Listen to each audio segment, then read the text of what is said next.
Folks, it has been one hell of a wild day in the world of sports.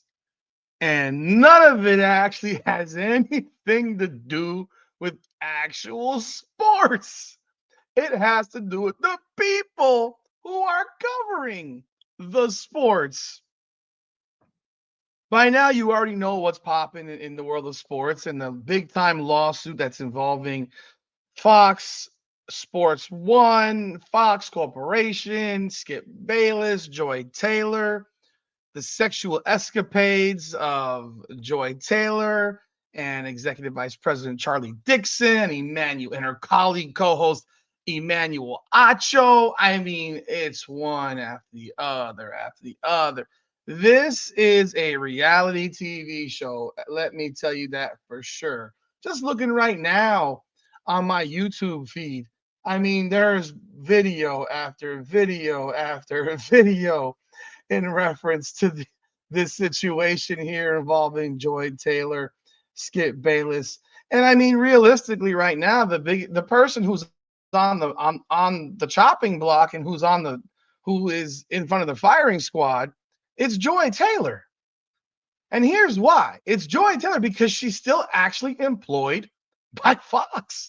FS1. She is still employed there. She is still on a show. And I think Emmanuel Acho has some issues as well because they're on the same show together, I think, right now. Or at least I know he got her the show and then whatever else. They lived together the whole nine from what has been reported, allegedly.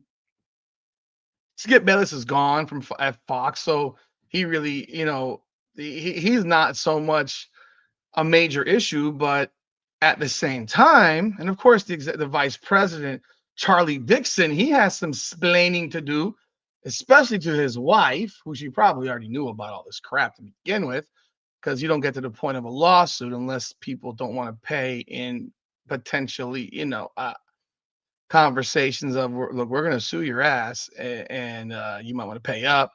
They didn't want to pay up. So now we have a lawsuit. All that said, I'm going to talk about Skip Bayless on this video. I did the video already on Joy Taylor. I broke her down, her background, her history, her meteoric rise from bartender to backup radio hosts on a morning show in South Florida to jumping the world to end up at Fox Sports One, clearly allegedly spreading her legs to get ahead while married, a marriage that lasted a year, and then continuing to do it even when she got re-engaged. I mean, the feminist Joy Taylor who hates all men, who would destroy anybody. I mean, it's in the complaint. But we did that already. We did that already. We're talking about Skip Bayless here. Before we jump in, thank you so much for joining us. This is Rudy's Rant, powered by Coming Out on the Podcast. I'm your host, Rudy Rodriguez Show Mod. If you're new to the channel, please be sure to like, subscribe, follow, and ring that bell. Leave a comment. We talk facts over feelings here. Skip Bayless.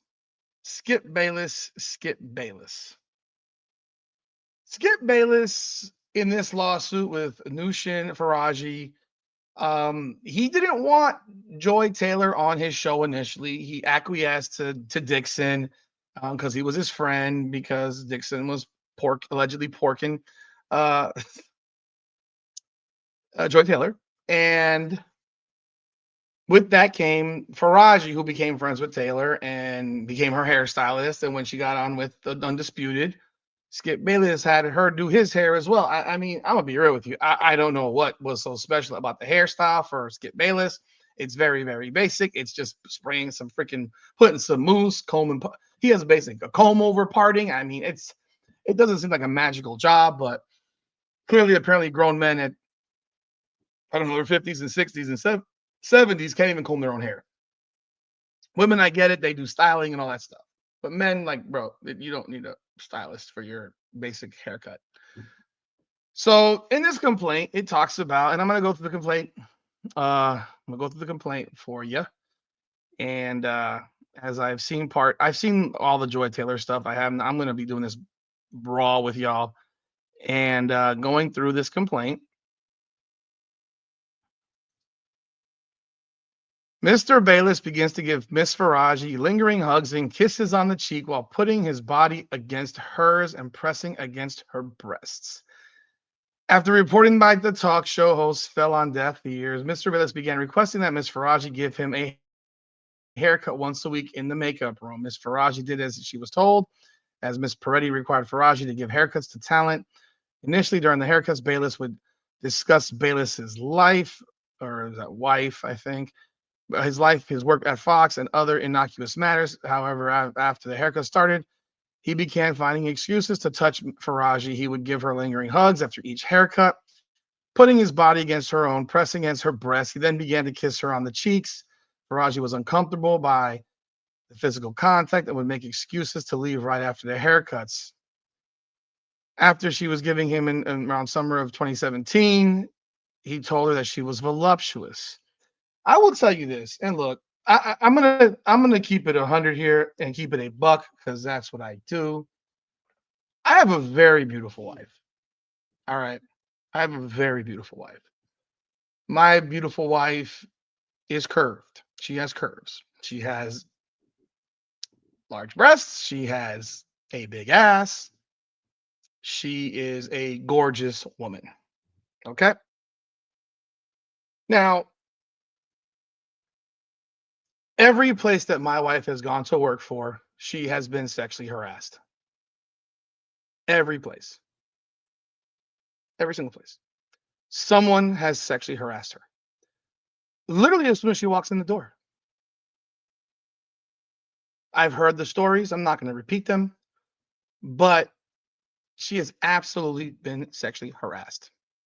So, what goes on in these companies, especially in a real corporate atmosphere with lots of employees, is that people are massively inappropriate. And when you deal with that type of behavior from management, male management, it is not a comfortable situation. Now, my wife handled it however she handled it in dealing with these types of individuals. And it is not a fun thing to deal with. And I've many times said she should report it. Um, I had my own feelings on things that I wanted to do to these individuals. But for women, it can be very, very difficult because if you're an attractive woman who has curves on her body, men are going to comment. But if you're just attractive, forget about the curves. If you're simply attractive, men are going to comment. Men are going to make advances. They lose sight of the fact that they're at work and what they're doing is such a disgrace, especially primarily if they're married or in relationships. If you're a single guy, I mean, I guess I can't call it anything negative because you're a single guy. So, but once you find out the woman is married, you probably should back off. But men don't back off. You don't. Now, the fact is that Skip Bayless has been married for many years. Now, Skip Bayless is a weird type of guy, in my opinion. He is a 73-year-old man who dresses like he's 17. When I would see him on, whether it was on First Take, but really when it got to Undisputed, where he would dress with gold chains. Yeah, I know I wore this, but this is more so for show. This is for like a symbol to the show. It says Rudy's Rant, by the way, on there, in case you're wondering. And I go to events where there's like blingy blingy. So it's not really so much about I'm more walking around rocking this thing every single day. That's just stupid. But for the videos I do, and I think it's for events and whatever. This guy will go on TV every day with gold chains. Like, bro, you're 70 years old. Black shirt, black coat, Jordans, black jeans. Like, you're 70 years old, dude. 73 now, but you were 70 years old, dressing like you're 17. It's weird. He was like, it's like you're trying too hard to be down with the black man. Like, bro, they're looking at you like you're a fucking cornball, dude. Like you're a cornball. You're trying to operate in the space of former professional athletes. Think about how corny it is for a 70-year-old man to hang out with Lil Wayne. What can those two men have? What at all can those two men have in common? Literally nothing. Literally nothing. But yet they're best buddies and all. Get out of here. He's trying to compete in the space with Shannon Sharp. Shannon Sharp is a 6'2", 6'3", 255-pound box of muscle who at 57 puts a 22-year-old to shame with his physique. The stories that you probably hear from the locker room of him and his brother and all the NFL players and the things that they have done when it comes to women. But in a corporate world, you would think and hope that you would get some level of professionalism. And yes, some of them are good. Colin Cowherd was in this lawsuit. Not a negative word about him. He was great. Skip Bayless now, ultimate flipping creepo. Absolute creep. Right? So Faraji's second language is English. She asked what the word meant, voluptuous. Bayless was amused, told her to figure it out. She found out from a coworker, and she was mortified. The mortified word, it's just the trigger words. They're hilarious to me, actually. Bayless started becoming more aggressive in his directing his advances. She just declined. She did not date at work, as she is a single woman needs her job. She was terrified, turning to her coworker to discuss the situation. The two decided that Bayless was a powerful man and basically needed to be nice to him or risk her job. She did not report him. Now, moving into this later on.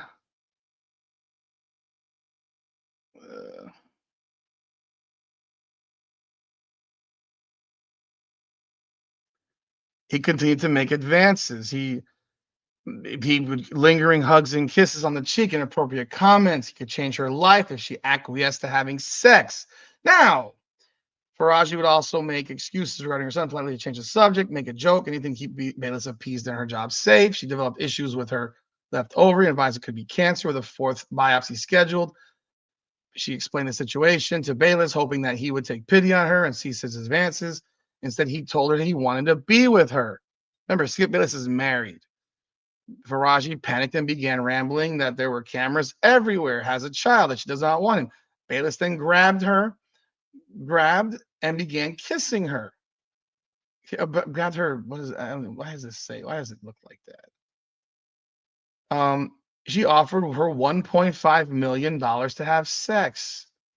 She made an excuse to leave. Bayless made another advance a week later. Skip, you have a wife. Stop. He says, aren't you Muslim? Doesn't your dad have 3 or 4 wives? That's a pretty specific comment. She responded that her father was dead, and when Bayless looked up, taken aback, she made an excuse to leave. Let's talk about that for a second. Yes, it is. I mean, in Arab culture, on that side of the world, yeah, there's things that go on there that we don't have go on in this country. But Skip Bayless, the $1.5 million thing is the question. I did see Jason Whitlock's show again, and he mentioned how Bayless could have looked at it like a competition with Shannon Sharp because it came to Bayless's attention that she may have been having sex with Shannon Sharp, which was later debunked and he found to be not true. Now, it says it here.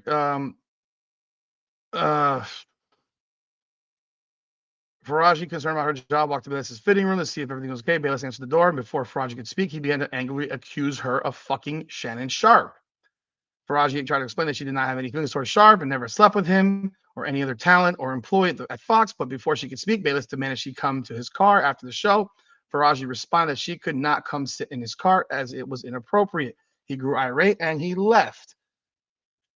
Bayless texted her and said, if you're distracted tomorrow, I'll wait till Monday, but I can't keep doing this. Faraji told him that she was very confused. Bayless responded, trust me, I'm far more confused. Faraji then explained over the text that she is not sleeping with Mr. Sharp. Bayless did not respond. Clearly, Skip Bayless was jealous of Shannon Sharp. He was threatened by Shannon Sharp and he wanted to smack that ass because he thought Shannon Sharp was. But there's history and there's all types of stuff about Shannon Sharp and HR and him running around in underwear reportedly and or whatever um, at Fox. He says he called Miss Faraji. She didn't answer the call because she was scared. She called him back 10 minutes later on the call. Bayless again angrily accused her of fucking Mr. Sharp. And then he could tell from her body language that she was fucking him. She tried to explain that she was kind to all time, and including laughing, engaging in conversation. She then asked if he was yelling at her because she refused to go to his car. He answered that she shouldn't talk to him like that. Faraji replied that she could respond however she wanted. Bayless then angrily stated that he heard her talk to Mr. Sharp about her vagina. Faraji knew this to be untrue and was embarrassed and angry. Miss Faraji responded that even if she had been dating Mr. Sharp, which she wasn't, it shouldn't matter at all because she only had a professional relationship with Mr. Bayless.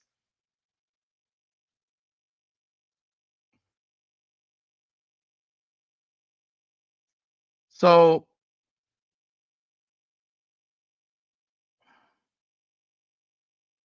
there's a lot of stuff in here. Um, he calls bullshit. There's a recording. It says Mr. Bayless went to other. She recorded.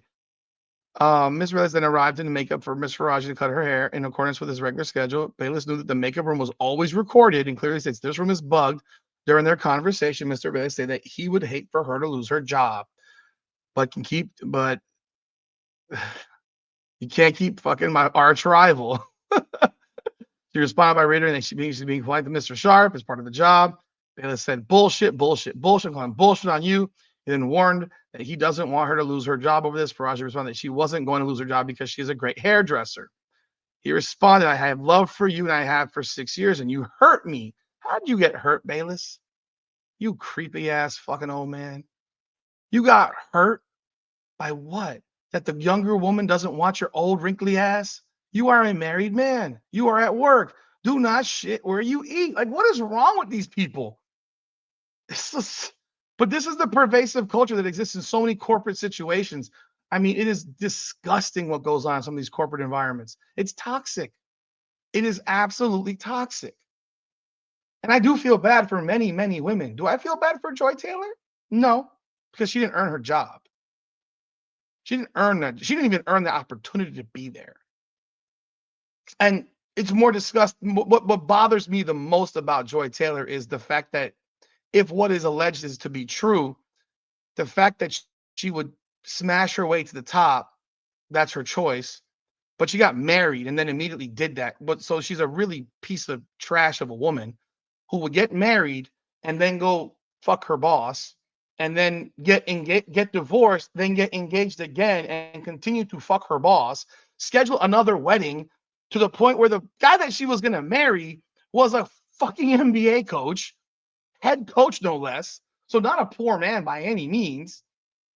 And if if Dixon hadn't allegedly paid for the deposits that were lost, Earl Watson would have released everything.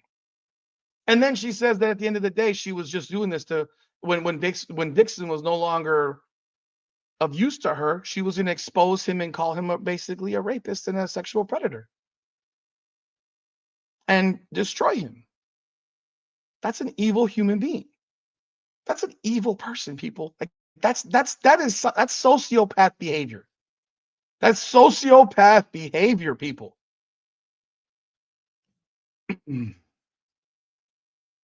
But yeah, this is this is craziness. This is absolute craziness. Let's see how much more is juicy on the bone here. So in late August of 2023, Bayless learned that Sharp and Faraji never had a romantic relationship. He pulled Faraji aside and apologized for accusing her. Disclosed in details regarding his August 21st meeting with Human Resources. And further disclosed that Mr. Dixon wants Miss Faraji fired because she knew too much and was talking. This sounds like a mob hit, man. Bayless also disclosed he believed Dixon kept his wife on Fox's payroll to keep her silent about his affairs with his Fox employees. Bayless asked Miss Faraji out to dinner to continue the conversation, but Faraji declined, saying that she cannot do anything that even gives an inference of non-work relationship because she wants to keep her job. So they went to go find her a new hairstylist. Blah blah blah blah blah. Charlie wants to fire her. Da da da da da. Bayless told Faraji he loved her and confided. I mean, this is just ridiculous. End of the day, she was fired on June 24th, 2024. Undisputed was canceled and fired. Bayless was going to be fired. Faraji grew internally anxious and that Dixon was trying to get her fired later that week. Faraji gave Bayless a haircut. During the haircut, Bayless told her about a new opportunity he was expecting outside of Fox. Faraji asked if he would still be coming back to Undisputed. He replied, of course. Bayless then told Faraji he fantasizes about having sex with her and asked how much money it would take for her to have sex with him. Faraji stated that she already refused $1.5 million and her answer wasn't going to change. You gotta ask, I mean, how many women are gonna, how many men are gonna turn down $1.5 million to have sex? I mean, that's a lot of damn money, bro. That's a lot of damn money. Like,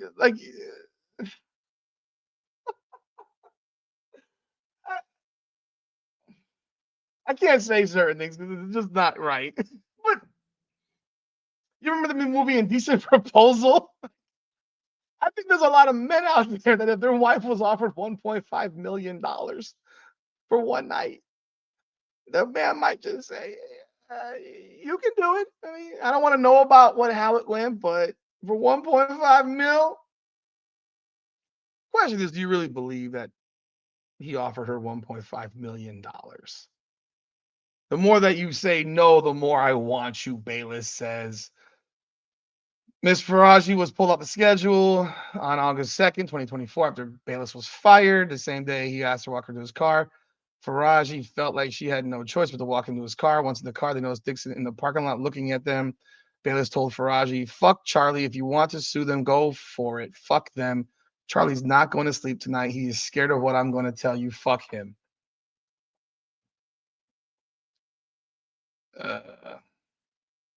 She was still giving haircuts or whatever to people. They fired her on August 8th. So, yeah. I mean, she was scared that Dixon would have her unalived.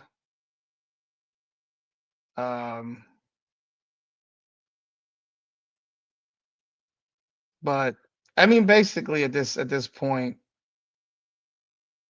it's ugly. You know, it's really ugly. I'm not the class action stuff. Who cares? I don't care about class action shit. That's boring. I don't care about the class action crap. But this is gross. It's gross, and if it's true, and I'm sure a lot of it's true. The 1.5 million is the question. And I know Jason Whitlock explained what he thought of it, and that probably was in a joking manner because it's very competitive, and Skip Bayless was trying to compete with Shannon Sharp because, like, if you look at Gilbert Arenas and Gil's Arena, he would explain to you how these athletes would keep a roster of women and how much they would pay them on a monthly basis. They're all prostitutes. They're not girlfriends. They're prostitutes. Like, let's just understand what they are. Let's call us Ben Daniel. Let's call a spade a spade. These are high-priced hookers. High-priced hookers. End of story. These are not women that are in relationships. And let's be real. Joy Taylor is a high-priced hooker. She's the same. She's a high-priced whore. 304 ho. Yes. That's what she is. Her behavior is that of a high-priced hooker. And now, presuming this woman's never done anything with any of these guys, and it seems like she hasn't, because if she had, they'd have proof. I am sure of it. If Skip Bayless had ever gotten that opportunity, he'd have the receipts and he would have videotape of it. And as would probably Mr. Dixon. That's my belief. I can't be sure. But that's my thought process with individuals like that. The environment in corporate America is dirty. It's dirty. And many of us at different times are guilty of diarrhea of the mouth, and we talk too goddamn much, including myself. I have been guilty of sharing way too much information with people about whatever. People that I shouldn't share information with. I'm guilty of it. My wife calls me out on that shit all the time. She tells me to shut the fuck up. She's right. If she watches this video to the 25-minute mark, she's gonna be, oh my God, you said I was right. Yeah, she's right. I don't think I talk as much as she says I talk, but yes, I do have a big mouth and I do talk, and it is what it is. Absolutely. I do. But when you look at this situation, you have a creepy old man who uses his power to try to get laid. And do you believe he offered her 1.5 million? If you do, you do. If you don't, you don't.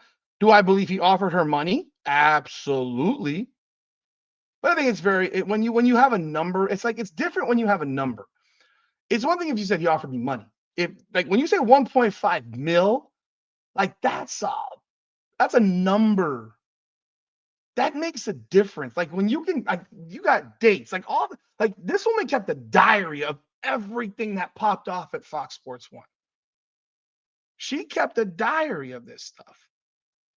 And it's funny that he says fuck him, sue him when she's suing him as well. He may have wanted to retract that statement to her to sue them. Maybe he's the one that influenced her to sue them. I can tell you that I can tell you this. Having lived in corporate and dealt with corporate America and seen what goes on at annual conferences when all the representatives in this corporation come together, see each other, act like they're all best friends. I can tell you my personal experience again. I did bring it up in the last video. I'm not going to mention the company name. If you really want to know, you can look me up. I mean, that's what it is.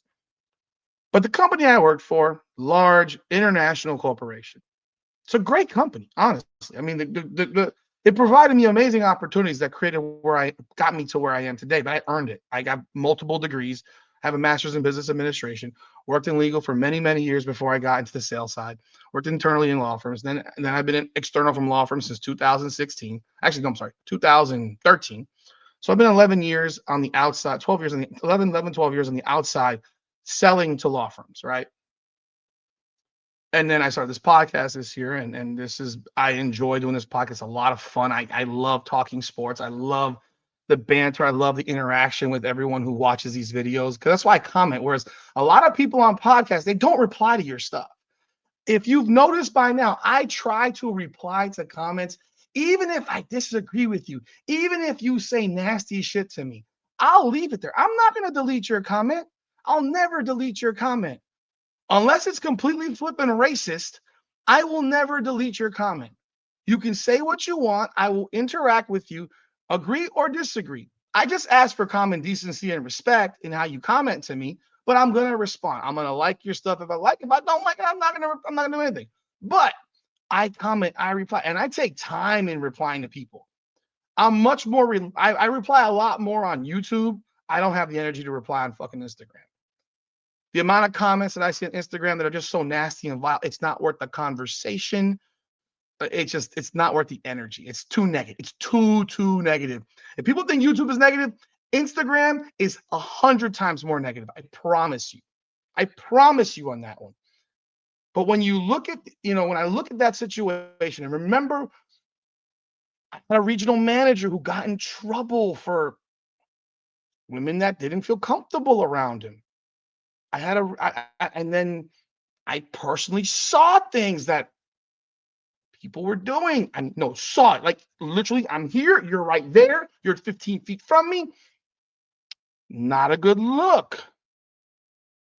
Lots of credit card usage on the corporate dime, similar to what this lawsuit talks about with Dixon buying everybody drinks. I had a manager and people above that would do that. They would be swipe, swipe, swipe, swipe, swipe. Da da da. It's expensed. I don't gotta pay it. It's free for me. I don't care. Blah blah blah. Eventually, the gig runs out and people lose their jobs.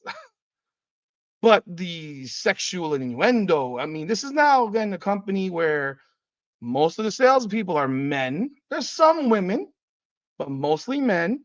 And then you have the account managers who are largely women, and they're all in the same conference. They're all there. Different people from different departments don't see each other now, act like they're best friends. I would go to this stuff and I would personally feel as a man so ungodly uncomfortable that when the meetings ended, I would take my ass back to my room. I would never go to anything. It was not worth the hassle, the headache, the drama. It was not worth it. I'm happy at that time. I'm happy in my position. I enjoy my job. I'm staying at a really nice hotel, whether it was in one city or another, for this annual conference. It happened every year. I went to 4 of them, and after the 4th one, I knew that my time there was coming to an end because I was not happy, and it was time to go. It was time to go. The writing is on the wall. You see the behavior, you see how people act. They will sell you out in a second. They're not your friends. They don't give a fuck about you. It's all about numbers. It's a numbers game, despite the fact that I always made my numbers. Always made my numbers. But you know that there are things that you see that just bother you. So your passion and your heart's no longer in it. Like, I can't sell something to you that I don't believe in. I will never have that ability. I just don't. I don't have the ability. If I don't believe in something, I can't. I am not built that way. There are people who are incredible salespeople who will be able to sell you this highlighter, this yellow highlighter, fluorescent neon yellow highlighter, but you need a blue one. And they will find a way to get you to buy this yellow highlighter. If I know you don't need a yellow highlighter, why the hell am I going to try to sell you a yellow highlighter? I can't do it. I don't have it in me to do it. I just don't believe in it. Like, I sell you what I believe you need based on what you have told me. I always found myself to be above board with that. Like, I'd hear stories. Yeah, I'd hear stories. I would hear them all the time. But I would hear stories about people who are married, go to these conferences, and then they doing stuff. They're doing stuff. I heard of people getting fired after those conferences, groping women, doing things. I mean, you name it, I heard about it. I was in my room, but you come back the next day, it's like, oh, this person just lost their job at the conference. What? They didn't play that game. I mean, but you would see the behavior. The behavior is there. Not to mention in sales. I mean, there's so many other things going on in sales where, I mean, there's all kinds of reputations for people in sales. But yeah, it was to see this and read this and read this complaint. Does this surprise me? No. And it shouldn't surprise you. There are some really dirty motherfuckers in corporate America. There are some dirty motherfuckers there. Like seriously, some dirty people. And people who will use you. Uh, do I necessarily blame Joy Taylor for what she did? No. I don't blame her. I blame her, but I don't. If you get what I mean. I blame her, but I don't. Because I know what my wife had to deal with. I know what the comments that she would have to, for Christ's sakes. I went to a dinner one time with her colleagues, and she had told me about one of these guys who was constantly harassing her on a daily basis, making advances to her. Mind you, this guy has a living girlfriend, would make advances to her. And from those advances, I'm at a dinner and this guy is sitting right in front of me. And I am being friendly. I know he's full of shit, trying to be my best friend at this dinner. I just met you. I, please, you're trying to get at my wife, bro. And I know this, and I'm not saying a word because I'm keeping it civilized. But this is the type of crap that you go through on a daily basis in some of these places. I mean, these people do not care. If you so if you're Joy Taylor and you are already I mean, for lack of better words, emotionally disturbed. There's emotional issues that Joy Taylor has to have. Don't know how her childhood was, blah blah blah. I don't know. I mean, she came from a nuclear family, so I don't know. But for her to get married and in that 1 year be porking the fucking executive vice president, it just shows, some things about her. But there are women that believe that they're going to do whatever they got to do to get to the position they want to be at. And if that's what it takes, then that's what it takes. Because if the man never said yes, she could never get that, right? So that is the position that many women might take and say, well, if the man said no and didn't make advances, then she could never say yes to his advances because he didn't make any advances. So you have that. End of the day, it is one of those. So yeah, do I blame her for her actions? Absolutely. But do I also understand? I kind of do. It doesn't make it better, doesn't make it right. But all these people are fucked up. All these folks are messed up. But this is something that goes on in a cutthroat ass market like media, broadcasting, journalism, any type of business, like corporate business. It is cutthroat as hell. The competition is at a high level. And that's why I said in the other video, Joy Taylor may be a feminist, but she is masculine as hell. She thinks like a dude. She is always calculated, and she is calculated as hell in how she operates. Whereas Skip Bayless is kind of a flippin' idiot. He doesn't care that he has a 70-year-old wife or 65-year-old wife. The woman looks like she's fucking it looks anorexic. You know, Bayless is a person who has his own issues, like the guy who wants to hang out with the young fucking black athlete and he's fucking 70. It's just weird. He wants to be cool. He wants to feel cool. Like, bro, you're 73, you're a grandpa. Enough. Start acting like a grandpa. And you look old as hell. You're 73 and you look like you're 85. I mean, let's be real. You're wrinkled as hell. You're in great shape, you're strong, blah, blah, blah. You look old as hell. So do I believe that he offered this woman money? Yeah. I absolutely believe he offered her money. Absolutely.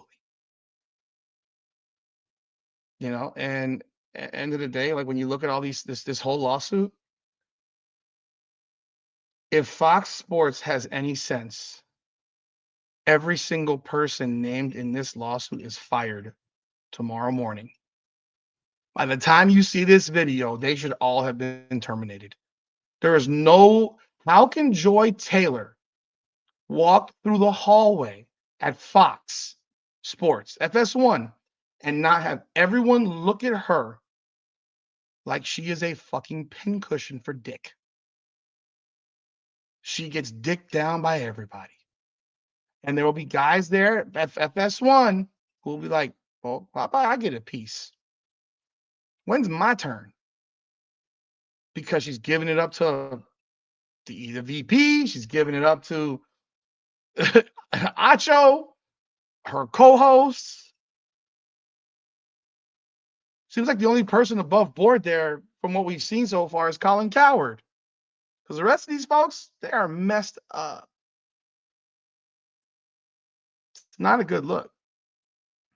It's not a good look. And I know I'm rambling a little bit, but when you look at a situation like this, I understand what women go through. Women go through a lot of shit in corporate environments. They do. They do. My problem with Joy Taylor, for the most part, is that she got the opportunities that she's gotten based on nothing, no merit, nothing earned, just gifted, and that's nepotism. People say it's nepotism, but it's not. Nepotism is like, I give you a job, like that whole thing of influence. Yeah, a friend of a friend. That's not nepotism. A friend of a friend is not nepotism, people. Y'all can disagree with me and all. Me calling my buddy and say hire my son is not nepotism. That's my friend. That's it. I'm asking. I'm not even telling. I'm asking. You can say no. You can say no. You have that right to say no, and I am not going to get mad. But that's why that whole deal with LeBron and Bronny James and the whole nine is why I don't call it nepotism. That's why I called it extortion, because it was a threat that if you don't draft my kid, I'm leaving. That's not the same thing to me. Nepotism was my father hired me to work in his law firm with no experience as a paralegal. My dad, it was his law firm. That's That's the pure definition of nepotism. Not my dad's friend calls my dad and says, "Hey, can you give my son a job or my daughter a job to help them get some experience on their resume?" It's not the same thing. That's really not the same thing, because it's not being. It's just it's not. It's just not. You're not the parent doing it. Like, you're asking somebody. But nonetheless, she never earned a thing she got. And when she got to that point, she still didn't earn anything she got. She just spread her fucking legs. And that's just not cute. I get it. I understand it. But I don't. I falter, but I don't. So yeah, I'm all over the place on this one when it comes to it. But I think she's an evil human being. And I think Skip Bayless is a piece of shit. I do. I think he's a dirtbag. I do think he's the person who created the shock jock stuff, the debate show, and everybody in this field, every reporter who's involved in this the debate, embrace debate concept, and the podcast, myself inclusive. Skip Bayless is why we all do this now. He opened the door for so many people, including Stephen A. Smith. He has done that, which makes you watching me normal, whereas 15 years ago, like, I'm watching some idiot on freaking YouTube. Like, no. All that said, Skip Bayless has a lot to answer to his wife. He looks real bad, but he's not employed there anymore. So that's why it's not the story that the Joy Taylor situation is, because Joy Taylor works there. She's on one of their most popular shows. And she works with one of the guys that she was smashing. Dude, it's too much. But those are my thoughts. Let me know what your thoughts are on the Skip Bayless saga. I mean, like I said, I think if by the time you watch this, everyone should be fired, including the executive VP, Joy Taylor, Emmanuel Acho, and anybody else who might have been involved in this thing who wasn't in this lawsuit. But those are and even the HR people, because they are really bad at that place. Let me know your thoughts in the comments. This is Rudy's Rant. We talk facts or feelings. Be sure to like, subscribe, follow, ring that bell. I appreciate all y'all. Love y'all. Come on now.